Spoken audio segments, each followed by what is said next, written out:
Alguma família, lamentavelmente, está queda confrontada com o problema caminho um familiar que cai em adicção. A 26 de junho é dia que o mundo inteiro está reflexionar sobre abuso de droga e traficação ilícito. Dia 26 de junho é um dia internacional, donar uma resolução, decisão que eu vou tomar para a Assembleia Geral das Nações Unidas, com a intenção para brincar intensamente o abuso de droga. O desejo de coração de nanta Assembleia aqui, tá para o mundo, tem uma liberdade, o país está livre de traficação de droga e abuso de droga. Essa é a intenção principal. E nós de fada que nós unimos solidariamente na luta aqui, mas nós está sendo em forma preventiva.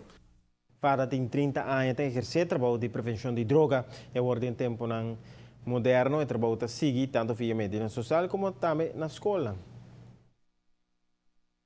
De fada básico é parte de prevenção e hoje em dia vira tempo para nós começar mais jong quanto possível. Nós de fada último está trabalhando com um kleuterprogramma para nós começar por idade de kleuter. Naturalmente, de uma maneira mais fácil, é muito por compreender e para meio de hobby de vegan, para mostrar aqui que está bom, que está malo. E agora que nós está bem, nós acaba de desenvolver o programa de kleuter um tique mais hobby, esse é o ordem de um estagiário que nós estamos aqui na fada. E o resto que nós está basic com o work para nós hobby é o programa de pagatino, que está work hayando hobby atenção na turno escola e para escolher agora que nós temos que dia que a escola será nós está basic na escola básico e para outro ano outubro a escola abre de novo nós vamos começar dentro da escola secundária aqui na Aruba.